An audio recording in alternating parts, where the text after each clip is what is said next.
Action,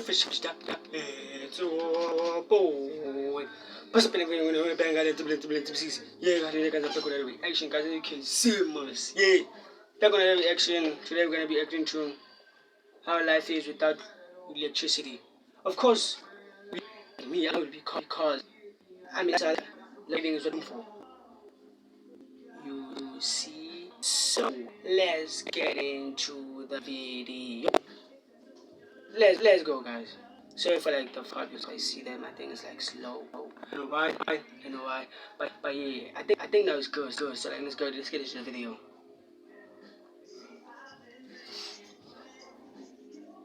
See for our day-to-day lives, like cooking, lights for when it's nighttime, and to charge your phone with that one cable that only works in one position. Yeah, man, it's pretty cool to live in a good economy.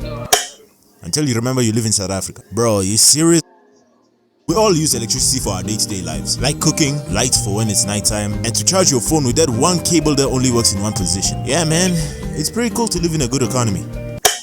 Until you remember you live in South Africa. Bro, you serious right now, bro? Yo, what's good, little bro? Hey, yo, what the fuck? Here in SA, we have a company called Eskom. And you guys outside of SA can't tell how much we hate this company with a passion. Cause this company is the main and only electricity utility for the whole country. Again, main and only. And the way they run their business is by one, generation. They operate the power station, mostly coal, some nuclear, but we're gonna get to that for a second. Two, transmission. They manage high voltage networks that moves electricity from power station to major substations. And finally, 3, distribution. They distribute power to municipalities, industries, and sometimes directly to households. Now, I'm sure you're wondering, okay, what seems to be the problem? Well, remember when I said the main energy source is mostly from coal for distribution of electricity? In the big 2025, where we're capable of taking solar energy from the flipping sun, why are we using black rocks? And what makes it worse is that coal makes up flipping 80% of the country's electricity. 80! But instead of investing on new renewable energy like solar power, wind power, geothermal energy, nuclear fusion, hydro-powered energy, or even fixing / coming up with new infrastructure, considering that most of our power stations are over 40 years old, got them out here pushing LeBron numbers, bro. Just let them hang the jersey, like damn, my days! And due to corruption infecting almost the entire continent of Africa like a plague, just know that most of the money wasn't going where it's supposed to, especially during state capture under Zuma's run as president, whom for which sucked out government funds like Mia Khalifa in her prime, basically stalling any upgrades for the country. And due to that, the government owes It's like in Zuma's president like period was there loadshedding. Think about it. Okay, maybe there was there loadshedding like Ramaphosa right now. Think about it. Was there? No. Ramaphosa the problem, niggas. Ramaphosa just leave. Zuma was good. Zuma was good. Fair, they hate our money. The corruption. Fair, but think about it though. Think about it. He didn't like eat the Eskom money. Ramaphosa is eating the Eskom money. Ramaphosa is eating the Eskom money.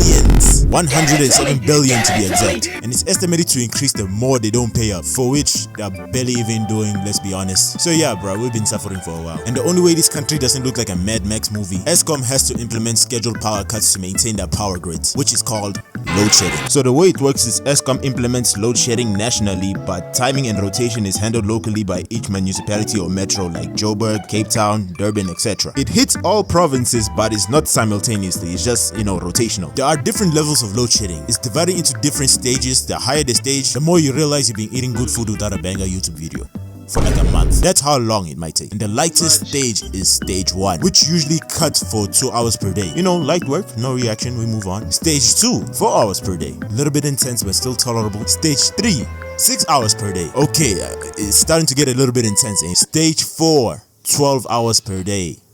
Nigga, what? Now from 5 to 8, it's chai. Stage 5, 12 to 14 hours per day. Stage 6, 18 hours per day. Stage 7 and 8, 20 plus hours per day. What? We're fine. Only.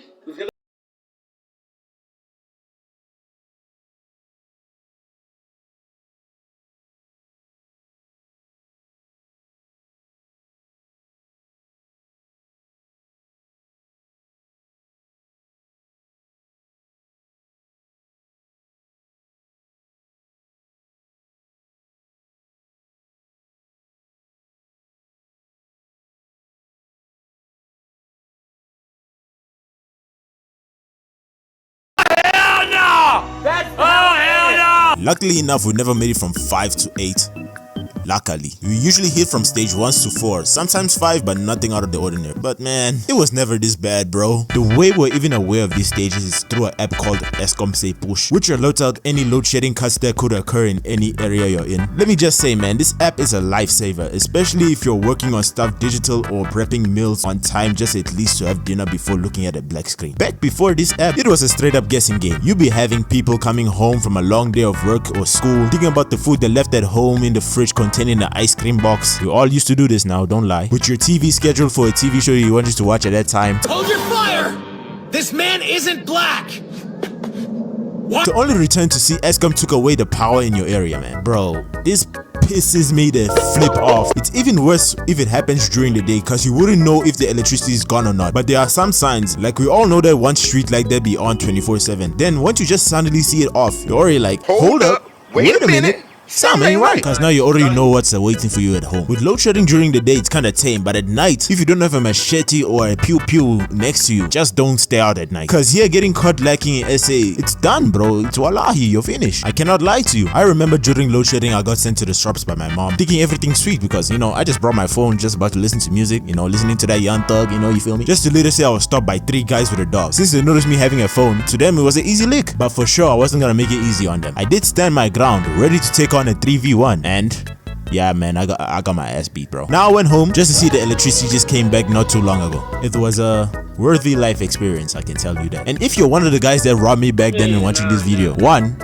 subscribe. 2, I'm sending 3 buff black men to hold you down as we speak. Luckily there wasn't a knife involved, because at some point you just gotta learn to let it go, bro. Cause that chrome hard jacket ain't worth your life, bro. Just let it be. Load shedding at night just really leaves a lot of opportunities for thieves to come inside your house, bro. So just be aware of that. And these just like the bits of pieces of inconveniences you gotta deal with when load shedding hits. Like for example, people that drive during load shedding, I pray for you, bro. Cause there be some drivers that be pulling off Fast and the Furious stunts thinking they're Vin Diesel, to only wonder why they see Paul Walker in that passenger seat. Since load shedding cuts out every bit of electricity around the area, including street lights, robots, for which I don't know why we call them robots, but hey, whatever, it's robots. So just expect traffic or any type of inconvenience when it comes to driving during load shedding. I wish I can break this down more, but I don't have a car or a driver's license, so I can't speak for those that actually drive during load shedding. But for those that do, just comment down below and tell me how it's like. But the one that we can all relate to, especially for people that do their work on PCs, whether it be editing, beat making, or even making animations like me, just be in the zone, you know, trying to get this work done, only for Eskom to take away your hard work like Hakimi's ex-wife. Like, this is enough to make a person dread their existence, cause you and me both know you weren't frequently saving that file as you're supposed to. Now you gotta be hoping for the stars that the file was saved, given with a 60 to 40% chance that the file is gone / corrupted or recovered, but now you gotta find the file in the backup file. And if it wasn't saved,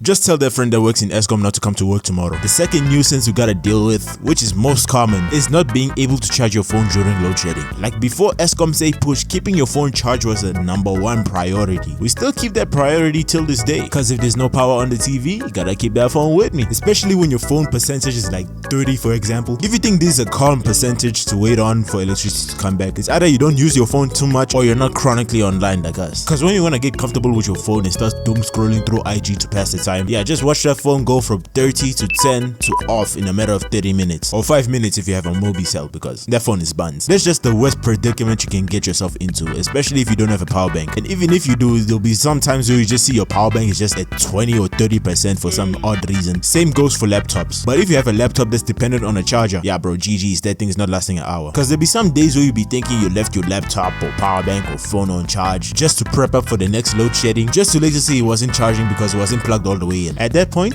I'll be crashing out. The only way Eskom is gonna stop me is if they give me a Latina queen, cause you and me both know that crash out was justified. But if you did properly charge your appliances, then congratulations, you have shitty connection. Once cell towers lose power, they either use batteries or spare generators, but most of the time that shit gets stolen. Since most home-built Wi-Fi's require electricity, once it's down, everybody's just gonna be switching to mobile network, which overloads the cell tower, making the signal weak or non-existent. And depending on the service provider you have, that thing might be gone for a long while. So if you had a vid that you thought of of watching online. Looking at that loading screen is gonna give you two things to be waiting for. If your house is filled with ingredients meant for cooking rather than just instant snackables like, you know, bread, biscuit, fruits, or anything of the sort, then your fate has been sealed. Now you gotta deal with the curse having to check the fridge 20 times, giving you the same level of delusion as the baby, dropping songs with the same flow, expecting different results. We both know that doesn't work like that, bro. This also adds in the pain of coming back from school as a kid, just look inside the cabinet and just see bread and butter, while little baby was 4 pockets full. We were dropping songs with the same flow, expecting just instant snackables like, you know, bread, biscuit,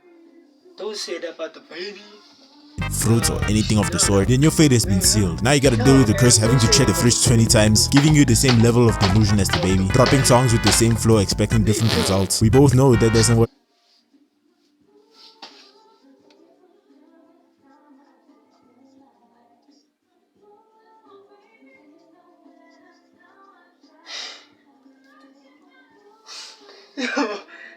Like that, bro. This also adds in the pain of coming back from school as a kid, just look inside the cabinet and just see bread and butter, while little baby was 4 pockets full. We were 4 slices away from starvation because nobody wanna be living like this. Coming home to an empty fridge was just a bad sign, knowing that yeah, you're going to starve today. If you were those kids that depended on lunch money when you were back at school, just know this was a daily routine, and 9 times out of 10 you're gambling that money and you lost most of it. Yeah, you're gonna cry today, bro. Load shedding inside a house is not a good thing to experience, but outside it's a different story. Usually when load shedding hits, it's a natural thing just to go outside and socialize. If you're an introvert like me, we all know it's the one thing that we do not want to do, but with nothing to entertain you inside the house, what else is there to do but to hang out with your friends? That's as if your parents didn't trap you inside the house like a slave. Then if not, then you're alright. So then once the group is finally assembled, then you just bored together because there's nothing else to do during load shedding. Like you could just bring your homies together just to be bored during load shedding, like just talk about random stuff. It's cool and all, but once anybody around the area has a football, for which here in South Africa we call it diski, because that is just the best pastime you can ever have for load shedding, because you can play that thing almost anywhere. The streets, indoor field, the park, like the sky is the limit, and there's no place where you cannot play football, bro. They can be so locked in a game, like it could be 2 o'clock and the game begins and it will only end around like 7, because here in South Africa there is a saying,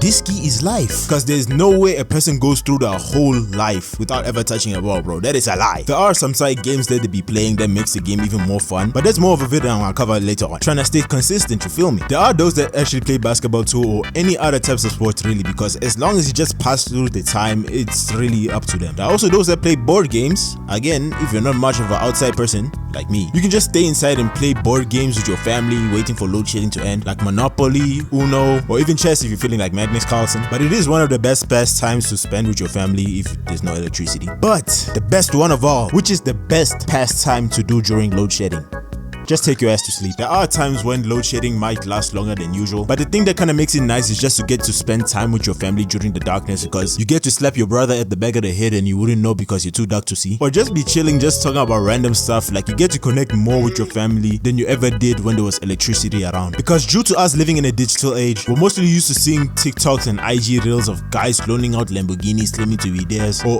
OF models claiming to be 18 but really she's just a divorced 45-year-old, or anything online just to keep us glued to our screens. So connecting with the family is kind of heartwarming and refreshing at the same time, till the electricity come back and forget that shit ever happened. And there will be people that will be so hyped too, to the point where there will just be people lighting up the skies like it's New Year's. Like my guy, we're not even past May yet, chill. But in truth, who can blame them? Because nobody wanna be living in the shadowverse, bro. Like I'm black enough as it is. Like bro, load shedding sucks like hell, but it kinda has its benefits to tell a nigga to go touch some grass, cause some people actually do need that. Not gonna lie, I'm not into politics like that, but I feel like there's a way we can stop this issue, for which, by the way, I got this off ChatGPT. Don't look at me like that, I know you used it for your last test. It's by first, fast tracking renewable energy, expand and upgrade grid storages, promote more usage of rooftop solar panels, invest in modern gas and nuclear, and fix the damn municipal payment and theft issues. Because why is it so hard for them not to take money? And listen, I don't be watching the news like that, which is just bad because I'm an adult now, and if I'm not keeping up with the news like that as I should, the next thing I'm gonna be seeing is the government drafting 18 to 25-year-olds into World War III like it's NBA draft season. Like I'm just really asking as a person living in this country, hell, even in this corrupt continent, because I feel like if they want to become as great as America, China, shit, even Finland, they better start side-eyeing Ramaphosa's jokes if they want a stable country, because they know everything funny when they were an attender, eh? Yeah,